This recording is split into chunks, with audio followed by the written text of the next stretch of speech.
Assalamualaikum my dear students, welcome to STUDYHIGH.Pk and subscribe, keep in contact for more videos and update। Pakistan medical commission ने तलबा की roll number slips update कर दी हैं। जिन तलबा की application clear थी उनकी रोल नंबर स्लिप आ गई है, जिनकी 11 तक क्लियर हो जाएगी उनकी भी आ जाएगी। काफ़ी ज़्यादा तलबा क्वेश्चन है, उनका सिंपल मैं आंसर करना चाहता हूँ।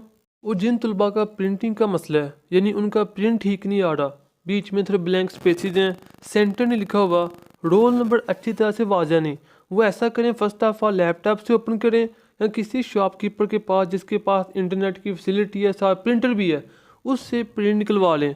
यूँ स्क्रीनशॉट लेकर इसका प्रिंट ना निकलवाएं तो ये बेटर है। और दूसरी अहम बात ये भी है कि पाकिस्तान मेडिकल कमीशन अभी वर्किंग में है, यानी काफ़ी ज़्यादा तलबा के सेंड करने वाली हैं, काफ़ी कर चुकी है। जिनकी पहले ब्लैंक आ रही थी उनकी बाद में ठीक भी हो रही हैं। और मज़ीद मैंने तलबा से कन्फर्म किया जिनकी रात को वेबसाइट ओपन ही थी हो रही, अब उनकी भी रोल नंबर स्लिप आ चुकी है।